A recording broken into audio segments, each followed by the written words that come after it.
네, 정부가 어제 주택시장 안정화 대책을 내놨는데요. 그 자세한 내용 주택정책을 총괄하는 이상경 국토부 제1차관과 짚어보겠습니다. 어서 오세요. 네, 안녕하십니까. 네. 네. 그 공급 대책이 나온 게 9월 7일이었어요. 97 공급 대책 내놓은 지 40일 만에 네. 또 부동산 대책을 내놓은 겁니다. 네. 그 배경이 뭘까요?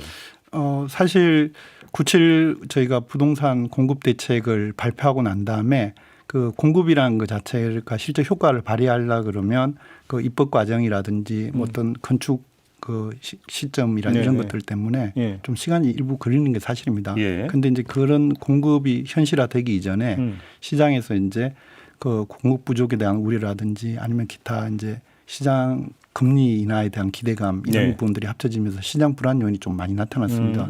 그래서 이제 아시겠지만 추석 전후로 해서 또 이렇게 가격이 많이 오르가다 보니까 저희 입장에서는 이제 시장 불안을 조기에 좀 차단할 필요가 있어서 이제 이번에 그 대책을 발표하게 됐습니다. 그러니까 어제 나온 대책은 사실은 공급 대책보다는 수요 대책, 수요 억제 대책이라고 이제 정리를 할 수 있는데 그러면 거슬러 올라가서 627 그 대출 규제가 있었지 않습니까? 네, 그렇습니다. 그러면 왜 이것만 가지고는 수요를 억제를 못했을까라는 진단이 먼저 나와야 될 것 같은데 네, 어떻게 진단하십니까? 그 627 대책은 사실 그 6억 원이라는 대출 한도 규제를 한 게 이제 굉장히 큰 부분이었는데 그 부분을 이제 저희가 이제 해서 일정 정도 소기의 성과를 거둔 건 사실이었습니다. 그때만 해도 세다고 그랬거든요. 네, 그래서 이제 실제로 97 대책 이전까지도 어느 정도 일정 정도 그 실질적인 효과가 어느 정도 있었는데 그 저희가 97 대책을 하면서 이제 627 대책의 어떤 그런 부분들이 일부 이제 부족한 부분들이 어떤 부분들이었냐면 이제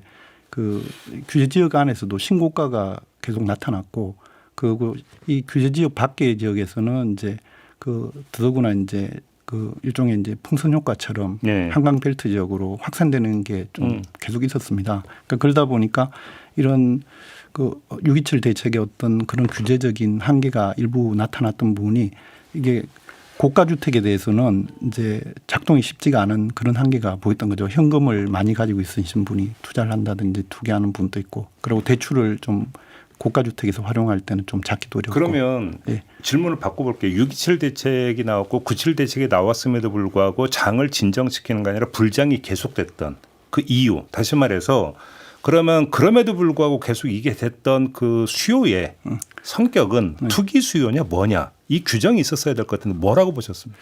그러니까 저희가 봤을 때는 627 이후에 보면 실제로 거래량은 굉장히 줄어들었습니다. 거래량은 줄고 그 몇몇 이제 한 단지에서 한두 개씩의 이제 고가 거래가 나타나면서 그게 신고가 거래가 나타나면서 시장에서 그게 일종의 그 알려질 때 신고가가 나타나게 되면 주택이라는 게 한두 채만 거래되더라도 그게 가격으로 인식될 수가 있는 게 호가를 올려버렸다. 그렇죠. 만약에 그런 식의 경향이 좀 나타났던 게 사실입니다. 그러다 보니까 이거를 어떤 실제 그 627 금융 규제 이후에 그 구매하는 분들의 행태가 이제 그 자기 자본이 좀 더 강한 분들이나 현금을 가진 분들이 좀 더 아마 그런 이제 구매가 있었던 걸로 기억을 하고 있는데, 근데 이런 행태들이 실제로는 이제 신고가를 계속 발생시키면서 이제 주변 지역에서 어떤 주택 가격이 오름에 대한 일종의 그런 시장 분위기 조성으로 나타난 게 아닌가. 그게 이게 보통은 거래가 많으면서 이제 가격이 올라가면 그 시장에서 인정할 만한 가격 상황인데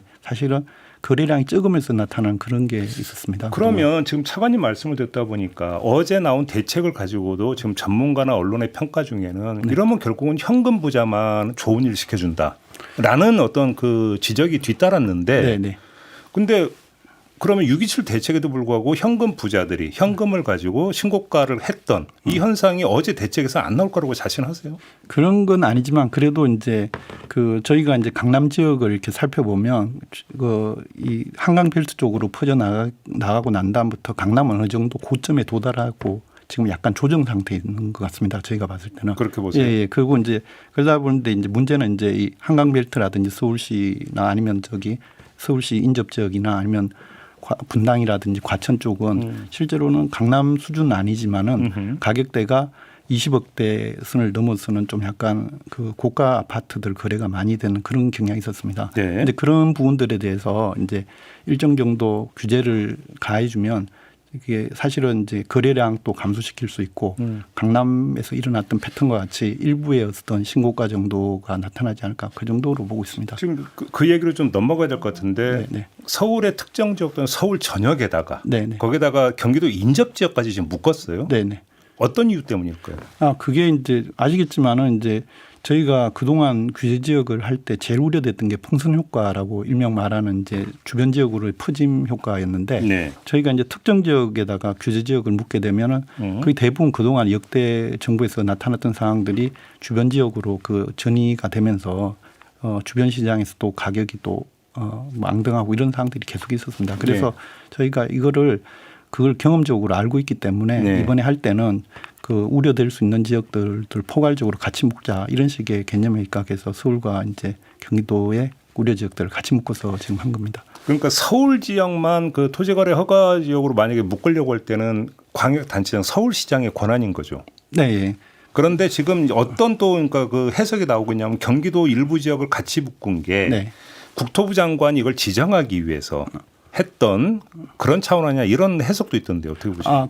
그 부분은 지금 아시겠지만 이번에 우려됐던 지역은 두 지역 계통입니다. 하나는 한강벨트를 중심으로 한 서울 시내 지역들하고 또 하나는 이제 그 분당이나 과천이라든지 이런 경기도 지역이 분명히 있었는데 이 두 지역이 또 보시면은 또 그 인접지연 하남이라든지 이런 서울과 붙은 지역들이 사실 그런 효과가 있기 때문에 서울시에서 하고 이제 경기도가 따로 하면 국토부 장관이 할 수는 없습니다. 그런데 두 개를 같이 이렇게 지정할 경우에는 국토부 장관이 직접 나설 수 있고, 그 서울시가 지난번에 이제 그 아시겠지만 신속 그 시전 2를 하시면서 이제 그 토지거래 허가구역은 더 이상 지정을 하지 않는 거로 시장님께서 하셔서 실질적으로 보면 이제 어떤 면에서 보면 공급 대책이 단기적으로는 부작용이 나타날 수 있는 부분이 이제 그 일종의 이제 수요를 불러일으킬 수 있는 부분이 있거든요. 그래서 보통은 이제 서울시 그 예전에 그래서 서울시에서도 신속 그 단지 지정하게 되면 토지거래 허가구역을 같이 지정을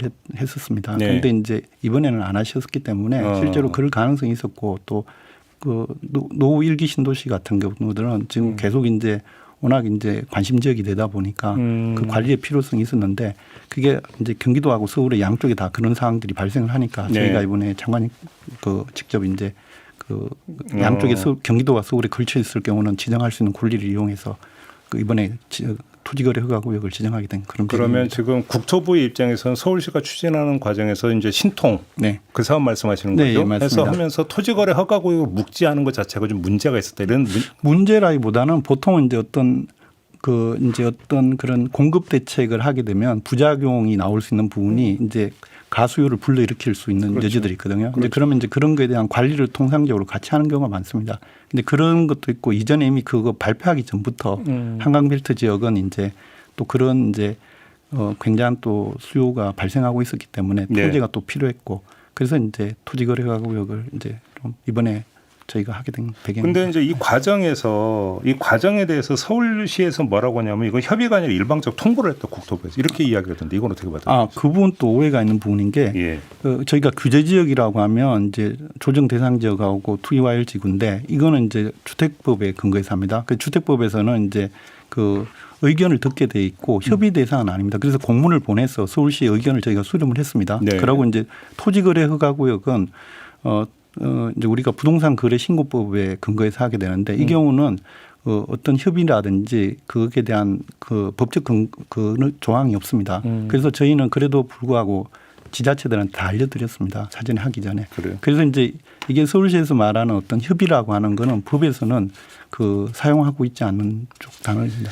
자, 토지거래 허가구역으로 그 지정이 되면, 그러니까 그 주택을 살 때, 그러니까 그 살려는 목적을 이제 그 파악을 하고 실거주인지 여부를 확인을 한 다음에 허가를 내주는 거잖아요. 그러면 이렇게 돼버리면 이제 갭 투자는 사실상 막힌다.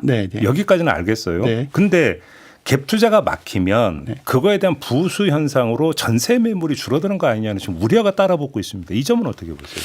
사실 뭐 갭 투자를 하시는 분들이 이제 그 투자를 하지 않게 되면 뭐 원래 살던 데 이제 있게 되고 그러고 이제 그 실질적으로 이제 전세 시장에 대한 이제 그 매물이 그만큼 또 줄어들 가능성도 생기고 있는 건 뭐 가능한 이야기입니다. 그런데 이제 전세라고 하는 것 자체가 전세 월세 다 포함해서 한다 그러면 다양한 형태의 주거 형태가 있을 수 있거든요.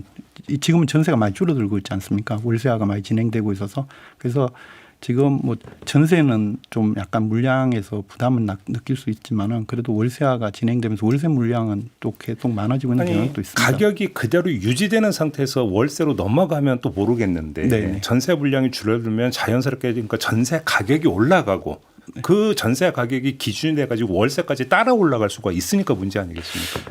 사실 그게 저희가 그 말씀하신 대로 주택 매매 시장하고 전월세 시장은 그 두 개가 서로 상반간의 그 보완 관계거나 아니면 이제 어떻게 보면은 이제 서로 영향을 주는 관계가 있기 때문에 네. 그런 부분에 대한 면밀한 검토가 사실 같이 동반돼야 되는 건 사실입니다. 그래서 네, 저희가 이제 규제를 할 때는 예. 이게 이제 전세 시장의 부작용을 일으킬 수 있는 부분을 최소화하려고 노력을 하고 있습니다. 그래서 이번에도 뭐 지금 그런 약간 우려는 있지만은 네. 그래도 저희가 나름대로 전세 시장 관리를 하기 위해서 뭐 여러 가지 이제 신속하게 공급할 수 있는 주택 물량도 지금 확보를 하려고 노력하고 있고. 좀 더 구체적으로 어떤 말씀이세요? 예. 그 말씀. 그게 이제 예를 들어 뭐냐면 저희가 공급 정책에서 예.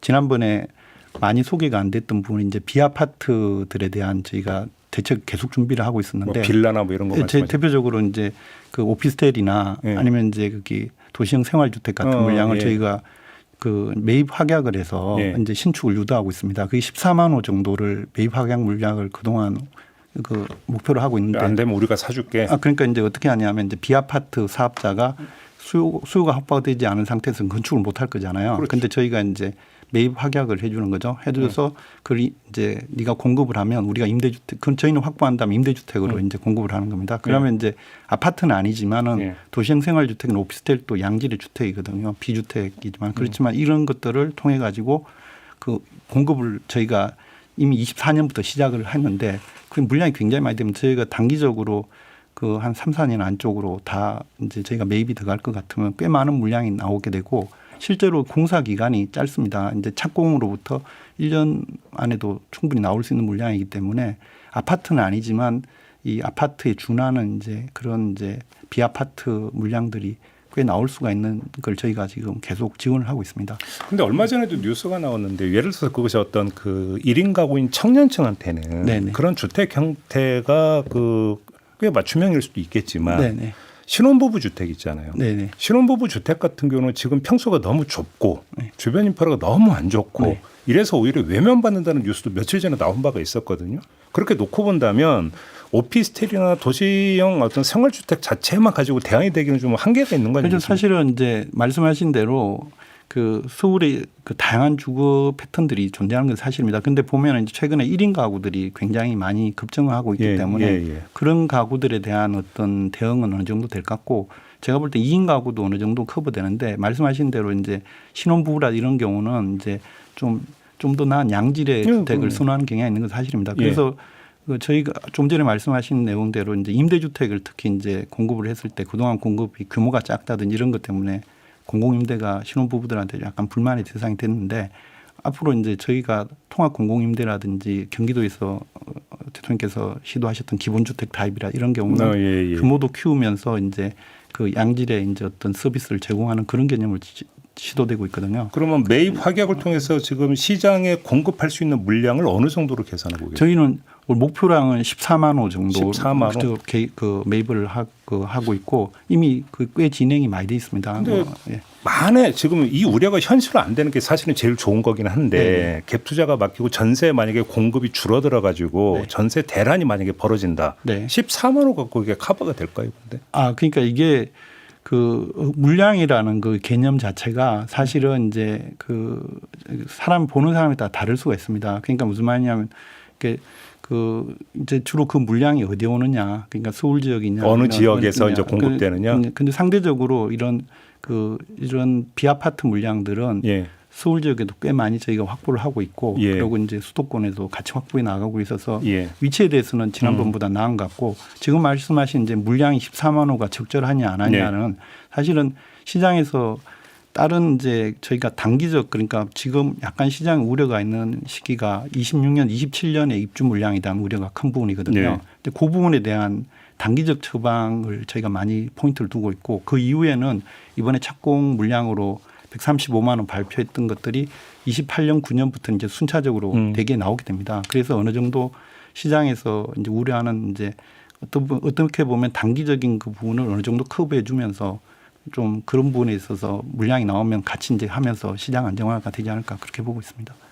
그 대출 규제 부분은 사실 국토부 이제 금융위 쪽과 네, 연관이 되는 거긴 하지만 그래도 궁금하기 때문에 질문을 안 드릴 수가 없는데 네.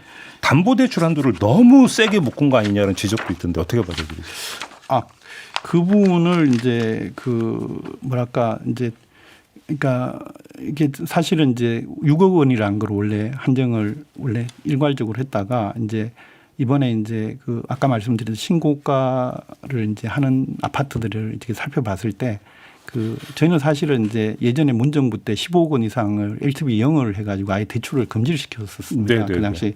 근데 그렇게 할 경우에는 이제 실질적으로 이제 한강 벨트에 있는 그 아파트들을 구입하는 경우는 대출 하나도 활용을 할 수 없게 되는 게 있습니다. 근데 아시겠지만 이번에 규제적이 되면 이제 그 LTV가 70%에서 40%로 낮아지게 되는데 네. 40%가 실제로 15억 원에 적용을 하게 되면 6억 원이 나오게 됩니다. 그러니까 15억 원이 계산상으로는 그렇죠. 6억 원과 매칭되는 금액이기 때문에 예. 15억 원 이상의 고가 주택에 있어서는 사실은 6억이라는 개념 자체가 별로 의미가 없게 되는 겁니다. 그래서 이제 15억 원 이상의 주택에 대해서 대출 규제를 작동시키려고 그러면 이제 어떤 식으로든 LTV를 낮추거나 아니면 이제 그 지금처럼 이제 한도를 아예 설정을 하는 방법이 있는데 한도를 설정을 해서 25억까지는 이제 4억 원 그 이상 또 이제 초과할 경우는 2억 원 이런 식으로 해서 직접적으로 이번에 했던 게 특징입니다.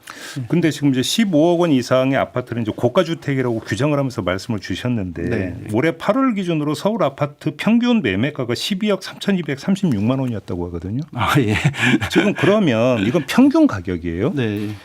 그러니까 예를 들어서 이제 그 서울 지역이라고 하더라도 위치가 어디냐에 따라서 아파트 가격이 많이 다르잖아요. 네. 많이 다른데 웬만한 데서 뭔가 20평대 아파트를 하더라도 15억을 넘는 경우는 있단 말이에요. 네. 근데 이걸 고가 주택으로 규정할 수 있는 것이냐라는 문제부터 일단 제기될 것 같은데 어떻게 보세요? 고가라는 표현은 좀 뭐 여러 가지로 사용할 수 있지만은 네. 주로 이제 제가 봤을 때는 이제 이번에 저희가 가격 동향을 보면 한강 벨트는 이미 15억대를 넘어선 것 같고 그러니까요. 평균 가격. 예, 그리고 맞아요. 지금 예. 노도강이라든지 이쪽 지역은 10억대 수준 언저리가 그 이하이기 때문에 평균 가격이 그렇게 나타난 것 같습니다. 예. 그래서 실질적으로는 이제 이번에 폭등을 뭐 국민들이 우려할 정도의 가격 상승이 있었던 지역은 그 사실은 이제 한강 벨트라든지 기존에 이제 강남 사구 쪽에 그런 지역들이거나 아니면 경기도의 분당 같은 그러니까. 그런 지역들이 우려되었고 바깥 지역은 사실 좀 가격이 그렇게까지 뭐 우려할 정도 상황은 아니었던 게 사실입니다. 요 얘기를 좀 단순화하면 한강 벨트에 있는 아파트를 그 사고 싶어도 돈 없는 사람 못 산다.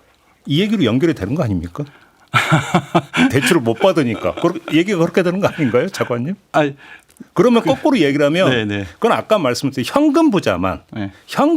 살 수 있다는 얘기로 연결이 되는 거 아닙니까? 사실 그 현금을 가진 사람은 주택 시장에서 뭐 언제든지 사고 싶으면 다 살 수 있는 건 사실인 거죠. 그런데 예. 이제 저희가 하는 거는 그 살 수 있다라는 거에 대한 물론 제약은 주는 게 맞는 것 같습니다. 그렇지만 지금 상황에서는 살 수 있는 거에 대한 배려보다 더 중요한 게 네. 가격에 대한 어떤 이런 상승세를 어느 정도 차단시키는 이런 부분이 더 중요한 부분이기 때문에 네.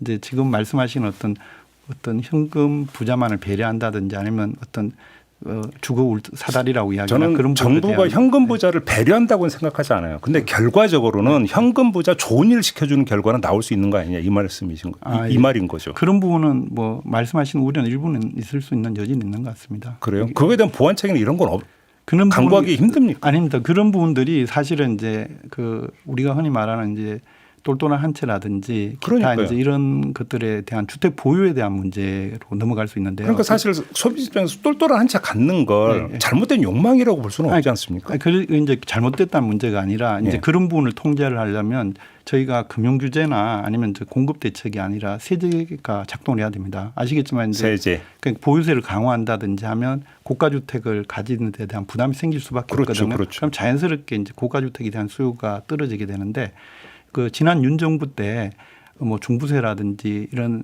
재산세에 대한 이제 공정시장 가액 비율이나 그 현실화율 그 감정 가격을 평가하는 현실화율을 낮춰놨기 때문에 지금 굉장히 보유세 부담이 낮아진 상태입니다. 지금 보유세 개편 혹시 검토하고 있습니까? 이번에도 발표했지만은 그게 윤 정부 때 워낙 이제 이 보유세 기능들이 낮아지는 상태가 있기 때문에 그걸 이제 그 일종의 이제 그 국민들의 어떤 수용이라든지 아니면 이제 세금 부담 능력도 그러고 이 제일 큰 게 또 부동산에 몰리는 자금을 생산적인 부분을 돌려야 되잖아요. 그렇죠. 이런 거를 하기 위해서는 어떤 식으로든 보유세를 포함한 세제 개편이 이루어져야 된다고 보고 있습니다. 그러니까 세율을 올리는 게 아니라 과세 표준을 어떤 거 해 들어가는 두 가지 그거를 올리는 현실화하는 방안을 검토하겠다는 언론 보도는 나온 바가 있었는데 그 방향으로 지금 검토하고 근데 있는 그거는 제가 봤을 땐 저희가 뭐 기재부가 세제 쪽이라서 구체적으로 뭐 제가 이렇다 말씀 못 드리겠지만 기본적으로 세제를 이제 함재적으로 개혁하는 방향은 여러 가지 수단들이 있을 수 있습니다. 그러니까 조금 전에 윤 정부에서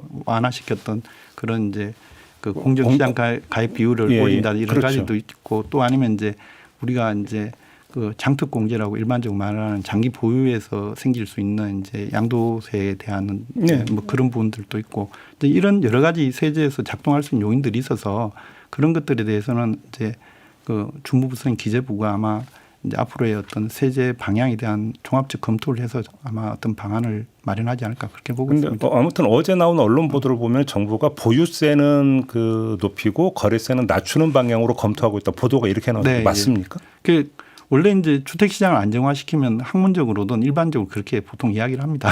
그러니까 이게 보유세를 강화하고 양도세를 낮추면 거래세를 낮추면은 자연스럽게 이제 거래로 이어질 수 있고 시장 가격이 떨어진다는 게 일반적 이론인데 뭐 그 방향에 대해서는 제가 뭐 이렇게 딱 그렇게 간다 이렇게 이야기하기는 어렵지만 일반적인 세제 개편 방향에 본다 그러면 그 방향이 일정 정도는 뭐 가능성도 있지 않을까 이렇게 보고 있습니다. 그런데 지금 시장이나 이런 데서는 수요 억제를 하는 건 알겠는데 이건 어차피 한계가 있는 거다. 궁극적으로는 공급 대책이 같이 나와야만 효과가 있다라고 하면서 97 공급 대책 이후에 또 공급 대책이 나오는지에 대한 관심 쏟는 시선도 있던데 혹시 있습니까? 실질적으로 이제 시장에서는 그 공급 대책을 계속 이제 요구를 하고 있는 부분이 있습니다. 그러니까 왜 그러냐면 이제 그 금융 규제라는 거는 일시적인 어떤 뭐 어떻게 보면 시간이 정해진 한도 안에서의 어떤 대책으로 보는 시각도 있고 또 그리고 공급가 올려줄 수 있는 부분이 세제 쪽인데 세제는 아직 나오지 않고 있다 보니까 그 공급에서 좀 더 이제 그 이왕이면 문제를 풀어줬으면 좋겠다는 그런 바람은 있는데 근데 이제 공급이라는 게 쉽지가 않은 부분이 이제 서울 시내에 이제 그런 필요한 땅들이 많지를 않지 않습니까? 또 몇 년 걸리죠. 그렇죠. 그러다 보고 그리고 또 이렇게 공급 대책을 마련해도 효과라는 게 뒤에 나타나기 때문에 저희가 이번 97 대책 발표 이후에 후속 조치는 계속하고 있는데 바로 이제 공급 대책을 낸다 이런 거는 좀 쉽지 않을 것 같습니다. 마무리 삼아서 그러면 총평 삼아서 질문을 이렇게 드리겠습니다. 어제 대책 나오자 야당에서는 부동산 계엄 선포라고 규정을 했습니다. 담당 차관으로서 어떤 말씀 주시겠습니까? 사실 뭐 계엄이라는 말이 뭐 지난 뭐 저 윤석열 정부에서 나오고 난 다음부터 국민들에게는 정말 엄청나게 숨짓한 용어로 다가가고 있는 게 사실인데요. 그런 말은 좀 너무 좀 저희가 봤을 때는 뭐 과한 용어인 것 같고 지금 시장 자체가 지금 굉장히 불안정한 상황이기 때문에 저희 정부에서 최선을 다해서 시장을 이제 안정화시키기 위한 조처다 이 정도로 생각을 하는 계엄 선포가 아니라 특단의 대책이다. 그 정도로 이해를 해주시면 될 것 같습니다. 알겠습니다. 자, 오늘 말씀 여기까지 듣겠습니다. 고맙습니다, 차관님. 감사합니다. 이상경 국토부 제1차관이었습니다.